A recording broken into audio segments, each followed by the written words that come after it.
오늘 읽었던 이 말씀이 우리 수련의 주제 말씀이기도 한데요. 혹시 우리 수련의 주제 말씀 뭔지 아세요? 몰라?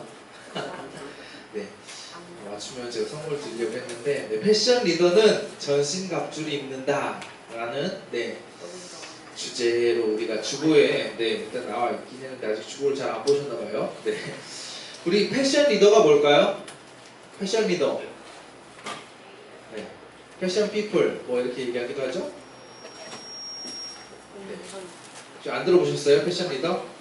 보통 우리가 옷 잘 입는 사람들, 이런 사람들을 우리가 패션 리더라고 하는데 사실 제가 이야기하고 싶은 패션 리더는 여러분이 생각하는 아마 일반적인 패션 리더랑은 조금 달라요. 그래서 이 패션 리더가 어떤 패션 리더인지 여기서 제가 지금 다 설명하면 이제 수련회 오는 친구들은 수련회 때 제가 이제 말씀 전할 게 없어가지고 스포일러 금지를 위해서 제가 조금 남겨놓고 오늘은 이제 전신갑주에 대해서 한번 더 이야기를 좀 해봤으면 좋겠습니다.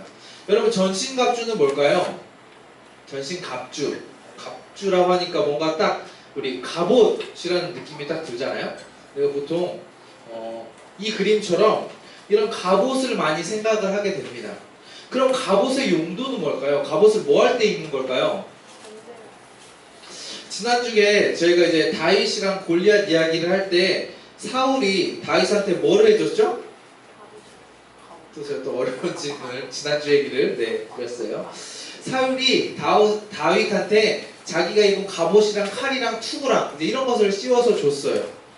전쟁을 할 때 우리가 요즘 전쟁은 어떤 전쟁이냐면요, 컴퓨터가 이렇게 있어서 컴퓨터 버튼 하나 딱 누르면 핵미사일이 이렇게 슉 날아가요. 이런 전쟁을 합니다. 그냥 뭐 막 뛰어나가서 막 전쟁하고 이런 거는 거의 없어요.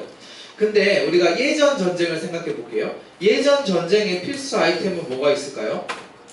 바로 지금 이야기하는 칼, 갑옷, 방패, 이런 것들이 이제 기본적으로 전쟁하기 위해 필요한 것들이라는 것이에요.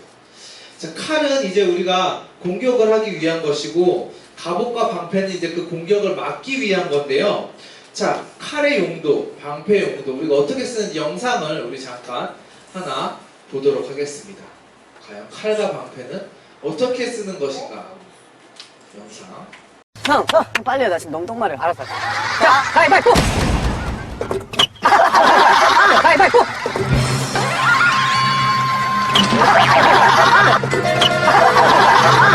방치로 하나요? 가위바위보로 이겨야 되는 거야? 무조건 이겨야 돼. 가위바위보 이겨야 돼? 오, 긴장된다, 이거. 안 내면 술래, 가위바위보! 가위바위보!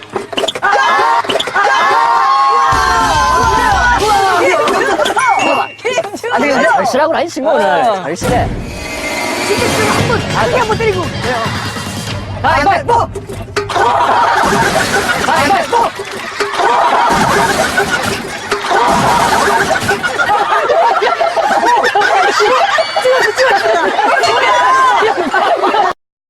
네, 이렇게 뿅망치 게임은 원래 이제 가위바위보 해가지고 이기면 이긴 사람이 뿅망치로 때리고 지면 이제 저 냄비로 막는 건데, 이제 칼과 방패의 용도를 잘못 쓰게 되면은 이제 급하니까 냄비를 때려버리는 이런 일이 이제 벌어지기도 한다는 거예요.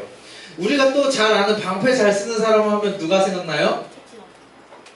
여러분들, 특히 남자친구들 잘 몰라요? 방패 하면 딱 떠오르는 사람? 네, 저는 딱 이 사람이 떠올라요. 네, 캡틴 아메리카라고. 네, 방패를 이 사람 너무 잘 다루다 보니까 막 방패로 막 사람을 막 때려잡습니다, 이 사람은. 근데 이제 막 너무 잘 쓰다 보니까 이제 뭐 막 방패로 무기처럼 사용하기도 하는데, 원래 방패, 갑옷, 투구 이런 것들은요, 몸을 보호하는 역할을 한다는 거예요. 자, 그럼 우리가 말씀 한번 읽어보겠습니다. 11절 크게 시작. 마귀의 하나님의 전신갑주를 입으라. 우리 수련의 주제가 제가 아까 얘기한 것처럼 전신갑주인데, 왜 말씀에서 전신갑주를 입어라 라고 이야기를 하냐면 마귀의 관계를 능히 대적하기 위해서라고 합니다. 여러분, 관계 뭔지 모르시죠? 네. 그래서 그것 같아서 제가 이 관계라는 뜻이 좀 어려워요. 그래서 제가 더 어려운 원어를 찾아봤습니다. 원어를 찾아보니까 이 뜻이 뭐냐면 음모, 속임수, 교활한 방법, 이런 뜻의 의미로 사용을 하고 있어요. 특별히 여기서는요, 이 단어에 불신 그리고 타협의 죄라는 의미를 가지고 있었습니다.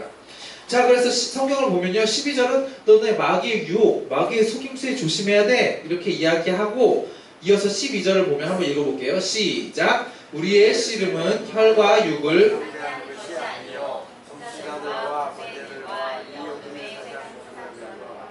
하늘에 있는 악의 영들을 상대함이라. 네. 우리는요, 사람이랑 싸우는 게 아니라 하늘과 어두운 세상을 지배하는 악한 영인 마귀를 대항해서 싸우라는 것입니다. 자, 그러면 이쯤에서 우리가 어떤 생각이 드냐면, 우리는 막 이런 귀신들이랑 싸우는 막 퇴마사, 우리 막 이런 것들을 해야 되나? 막 이런 생각을 할 수도 있을 거고, 하나님이 우리를 뭐 퇴마사로 엑소시스트 뭐 이런 걸로 부르셨나? 이런 생각을 할 수도 있을 거예요. 아니면 여러분 혹시 공포 영화 좋아하세요? 네, 제가 여기서 막 무슨 확 튀어들면 깜짝 놀랄 것 같아서 안 뺐는데, 저는요 요즘에는 성격이 좀 무덤덤한 편이라 공포 영화 이런 거 별로 무서워하지 않아요. 그냥 잘 보는 편인데, 근데 뭔가 그런 자극적인 영상을 우리가 보면은 그 영상을 다 보고 나서도 우리의 뇌에는요 그 잔상이 남는다고 해요. 그래서 제가 사진 올리다가 그럴까봐 뺐는데, 제가 고1 때쯤이었어요. 좀 오래됐죠? 친구들끼리 이제 얘기를 하는 도중에 진짜 그때 당시에 상남자만 볼 수 있다는 엑소시스트라는 영화가 있었습니다. 그 영화는 사실 되게 오래된 영화거든요. 근데 언제 그 영화를 이제 남자들끼리 딱 모여가지고 날 잡아서 한번 이걸 봤어요. 근데 이게 진짜 옛날 영화임에도 불구하고 진짜 무섭게 봤어요. 막 우리 막 소리 지르면서 막 오! 오! 막 이러면서 막 남자들끼리 모여서 영화를 볼 수밖에 없었어요. 근데 영화 딱 끝나면 이거 뭐 별로네, 볼만하네, 뭐 이제 막 이러는 거죠. 이제 남자들의 막 그런 게 있잖아요. 뭔 느낌인지 알죠, 여러분들? 네. 근데 이제 다 무서워요. 다 무서우니까 애들끼리 막 장난을 쳐요. 막 그 귀신 막 나오는 그런 모습들을 막 흉내를 내면서 우리가 막 장난치면서 안 무서운 척을 했던 그런 기억이 있는데요. 그때 제가 고1 때 그 영화를 봤는데, 그 영화의 잔상이 지금도 저는 그게 기억이 또렷이 나요. 그래서 제가 무서운 귀신 하면 제 머릿속에 생각나는 게 딱 그게 떠오른다는 거예요. 여러분 중에서도 혹시 막 이렇게 공포 영화를 좋아하는 친구들도 있을 거고, 무서워해도 뭐 한두 번쯤은 봤을 텐데, 그런 것들이 이제 알게 모르게 여러분 머리에 이렇게 저장이 돼가지고 여러분의 생각에 이미지화를 결정을 한다는 것입니다. 이제 최대한 귀여운 걸로 뽑아봤는데, 여러분이 생각하는 귀신 하면 다 이런 여자가 이렇게 소복 입고 이제 딱 이런 게 먼저 떠오르잖아요. 아니면 유령 하면 뭐 이런 거 떠오르잖아요. 이렇게 미디어를 통해서 우리는요 이런 게 귀신이다 라고 이렇게 생각을 하게 되는데, 지금 말씀에는요 이런 귀신이랑 싸워라, 대적해라 이렇게 말씀해서 이야기하고 있습니다.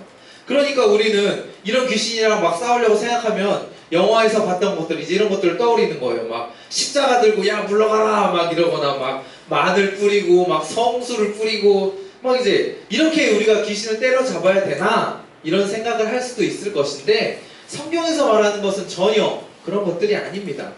우리가 마귀랑 대적하는 게 뭘까요? 사탄아 물러가라 막 이렇게 하는 거 많이 혹시 보셨나요? 이게 마귀랑 과연 대적하는 걸까요? 먼저 우리가 마귀랑 대적하기 전에 마귀가 어떤 존재인지 한번 생각을 해봤으면 좋겠어요.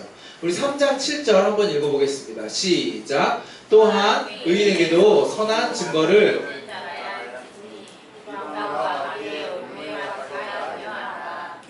여기서 마귀의 올무라는 표현이 나오는데, 이 올무가 무슨 뜻이냐면 함정이라는 뜻입니다. 그러니까 마귀는 어떤 존재냐면요 함정을 파는 존재라는 것입니다.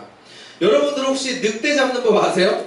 늑대 잡아본 친구는 없을 거고, 늑대 잡는 법 아세요? 옛날에 추운 극지방에서 늑대를 잡는 법이 있었대요. 제가 이거 뭐 짤로 뭐 본 친구들도 있을 텐데, 글씨는 안 보일 거예요. 제가 한번 설명을 해드릴게요.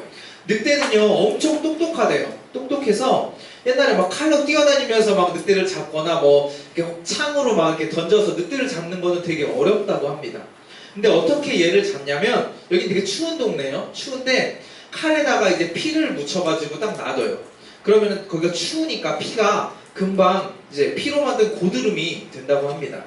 그렇게 이제 피로 된 그 얼음 칼을 이제 바닥에다 이렇게 거꾸로 딱 꽂아 놓으면 추운 날씨에 이제 먹을 것을 이제 찾아다니려고 늑대가 이렇게 돌아다니잖아요. 돌아다니다가 얘는 후각이 엄청 발달돼 있어서 그 피 냄새를 맡고 이제 그 칼을 이렇게 찾아온다는 거예요. 그래서 이렇게 찾아오면 이제 피를 따고 오 맛있는 냄새가 나네 하고 신나게 막 그 칼을 핥아 먹어요. 핥아 먹는데 시간이 지나면 이제 얼음을 핥아 먹다 보니까 막 차갑잖아요. 그러니까 혀가 마비가 돼요. 그럼 감각을 잃어버립니다. 그럼 이제 칼에 묻어있는 피를 다 핥아 먹게 되면 이제 그 칼을 베다 보면 이제 혀가 이제 베이잖아요, 칼에. 그러면 이제 자기 혀에서 나오는 피를 감각이 없어서 그냥 막 아픈지도 모르고 계속 이렇게 핥아 먹다가 결국 과다출혈로 피를 많이 흘려서 늑대가 이렇게 죽게 되면 늑대를 그때 이렇게 잡는다고 합니다. 여기서 이제 그 늑대를 잡으려고 놔둔 이 칼, 이제 이런 칼을 우리가 뭐라고 하냐면 함정이다 이렇게 이야기를 해요. 이 함정에 대해서도 우리가 수련회 가서 더 자세히 나눌 거지만 제가 간단하게 이야기를 해보면 왜 늑대가 그 칼을 핥아 먹었을까요? 칼 그 하면 혓바닥 벨 텐데 왜 핥아 먹었을까요? 그쵸. 추운 극지방이에요. 늑대는 배가 엄청 고플 거예요. 그러니까 이제 맛있는 냄새를 따라다니다 왜 맛있는 냄새 난다 찾았어요. 그냥 바로 그걸 먹다가 함정에 빠지게 된다는 것입니다. 당장 늑대가 배고프기 때문에 늑대가 필요한 것, 먹을 것으로 이렇게 함정을 써가지고 늑대를 잡는 것처럼 사단은요, 우리를 함정에 빠뜨리기 위해서 함정을 파요. 함정을 파는데 그 함정은 죄랑 연결되어 있습니다. 겉으로 보기에 우리가 좋아 보이는 것으로 딱 유혹을 해요. 그래서 우리를 죄에 빠지게 한다는 것입니다. 얘들아, 죄 지어봐봐. 내가 초콜릿 줄게. 그럼 여러분들 죄 짓겠어요? 그딴 초콜릿 안 먹고 말지. 당연히 다 이럴 거예요. 근데 우리가 진짜 혹할 만한 것으로, 진짜 우리가 빠질 만한 것으로 딱 유혹을 했을 때 우리는 진짜 내가 저거 한번 하고 저거 가지면 내가 이득 보는 거 아닌가? 뭐 이런 식으로 이렇게 우리가 고민을 하게 된다는 것입니다.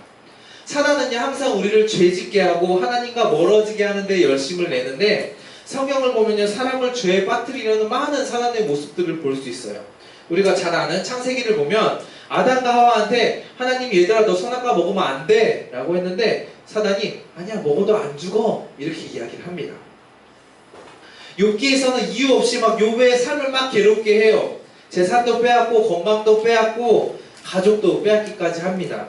그리고 예수님한테 가서도요, 예수님의 그 사역을 방해하기 위해서 끊임없이 너 세상의 모든 것을 다 줄게 나한테 꿇어서 막 엎드려봐 뭐 이런 걸로 이렇게 유혹을 하는 사람이 바로 사단이라는 것입니다. 여러분들은 이 유혹을 과연 이겨낼 수 있을까요?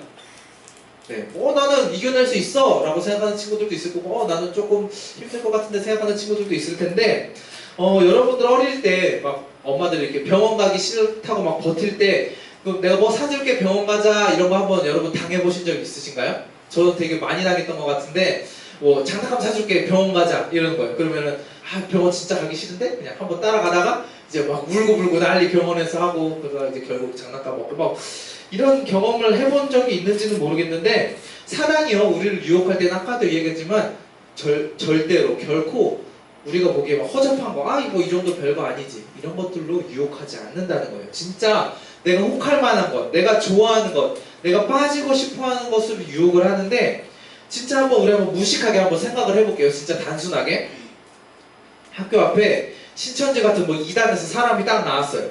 예수님 사진은 딱 갖다 드려놨어요. 에라이 구원은 너나 가져라 이렇게 한번 욕 한번 하고 예수님 얼굴에 침 한번 딱 뱉으면 방탄소년단 팬미팅 맨 앞자리에 앉게 하는 티켓 이런 것을 주거나 아니면 최신형 컴퓨터 아니면 최신형 핸드폰 딱 갖다 놓고 침 한번 뱉으면 바로 줄게 그 이상한 2단에서 이렇게 하는 거예요. 학교 앞에 와서. 그럼 여러분 어떻게 하시겠어요?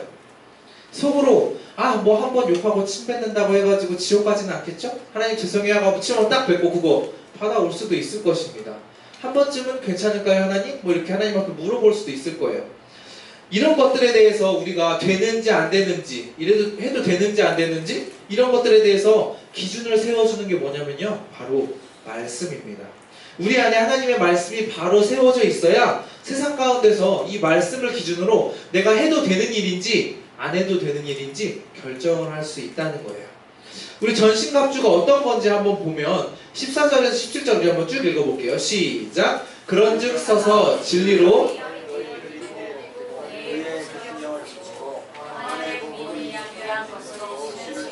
모든 것 위에 믿음의 방패를 가지고 이로써 능히 악한 자의 불화살을 소멸하고 구원의 투구와 성령의 검 곧 하나님의 말씀을 가지라. 뭐가 나오는지 보면요. 제가 노란색으로 했는데 진리 나오고요. 의로움입니다. 복음, 그리고 구원, 성령, 믿음, 이제 뭐 이렇게 나오는데 마지막에 즉 말씀을 가지라라고 이야기를 하고 있어요. 또 제가 이거에 대해서 자세히 얘기하면 제가 수련회 때 할 말이 없어서 자 간단하게 설명을 하면 이 진리, 의로움, 복음, 믿음, 구원, 성령 다 어디 나와요? 말씀에 나오는 것입니다. 우리가 이 말씀을 붙들고 말씀대로 살아간다면요, 이 말씀에서 시킨 대로만 이 말씀이 기준이 되어서 우리가 이거에 맞춰서 살아간다면요 다 포함되어 있다는 거예요. 전신갑주 입고 여기서 마귀랑 싸워라 라고 이야기하는 게, 우리가 지난주에 다윗이랑 골리앗 이야기했었는데 진짜 골리앗 같은 괴물이 여기 있어가지고 우리가 갑옷 입고 칼 들고 사단아 물러가라 얌얌얌 이렇게 해가지고 싸우라는 게 아니라, 지난주 본 영상처럼 기억나시는지 모르겠는데 막 영적으로 막 장풍을 막 쏘고 손에서 초능력이 나가서 사단아 물러가라 이런 거 하라는 게 아니라요, 우리 안에 이 말씀을 가지고 이 말씀대로 살아가는 삶을 우리가 살아간다면 이 말씀이 우리의 전신갑주가 되어서 사단의 유혹, 죄의 유혹, 이게 죄인가? 아닌가? 막 가물가물했을 때 이 말씀을 기준으로 우리가 선택을 할 수가 있다는 것입니다. 그 선택권을 우리가 내 욕심대로 내가 하고 싶은 대로 막 내 마음대로 하는 것이 아니라, 그 선택권을 우리가 하나님 앞에 맡겨드릴 때 우리는 그 죄의 유혹을 피할 수 있습니다. 사단이랑 싸워서 이길 수가 있다는 것입니다.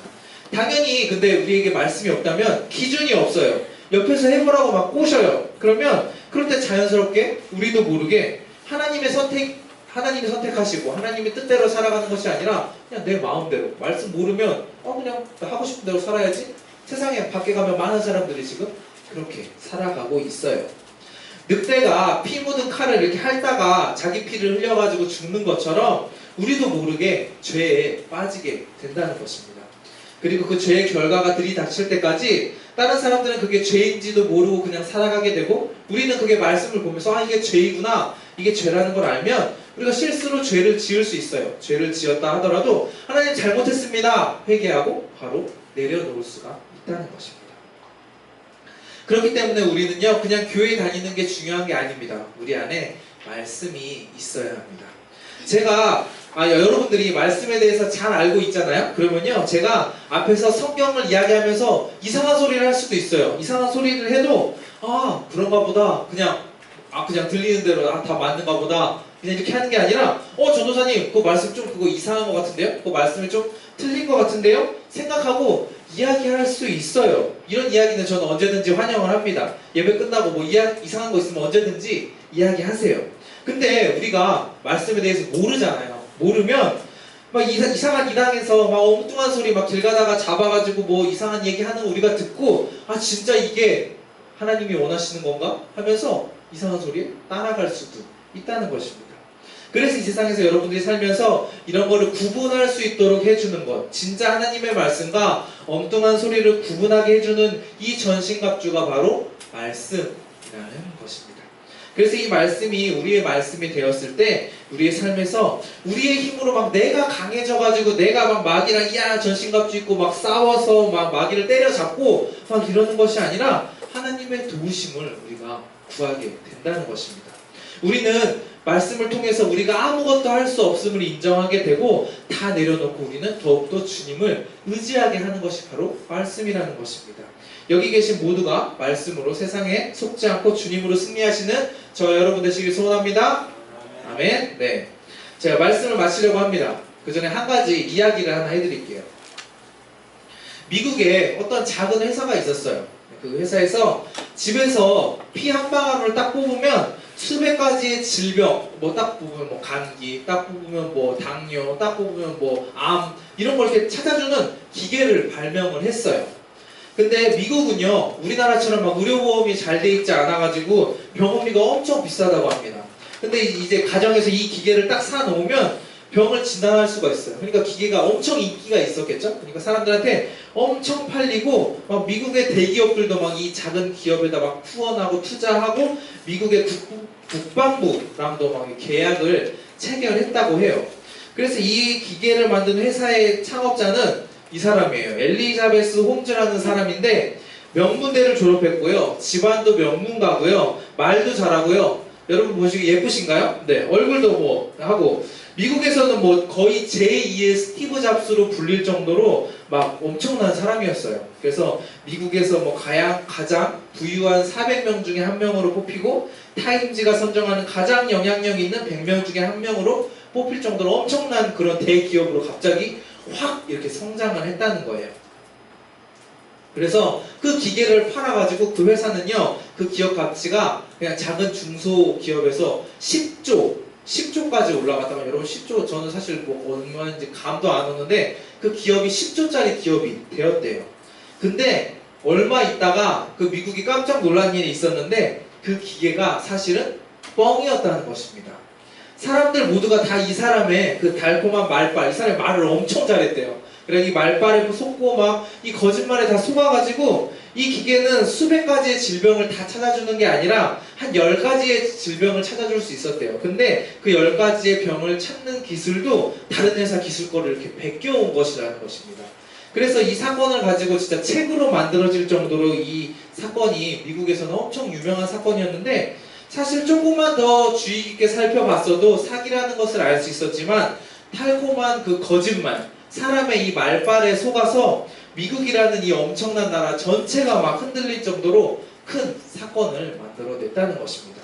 우리 차인팀 준비해 주시고요. 세상에는요, 이렇게 속고 속이는 일이 진짜 너무나도 흔하게 일어나요. 거짓말 한마디 해가지고 아무것도 아닌 회사를 막 10조 원의 가치로 만들고 이 10조 원의 회사는 하루아침에 거품처럼 사라집니다. 근데 여러분들 이런 것에 여러분들의 모든 것을 걸라고 하면 여러분들 거시겠어요? 언제 거품처럼 사라질지 모른다는 것입니다. 그래서 우리 그리스도인들에게는요, 정확한 기준이 세워져 있어야 돼요. 그 기준은 바로 말씀이라는 것입니다. 이 기준이 우리의 방패가 되어서 우리가 거짓말과 유혹에 넘어가지 않게 한다는 것입니다. 우리 모두 이 시간 함께 찬양하길 소원하는데요, 우리 하나님 앞에 찬양하면서 하나님 앞에 다 맡겨드리면서 주님을 의지함으로 나아가면서 우리 함께 찬양하고 기도하도록 하겠습니다.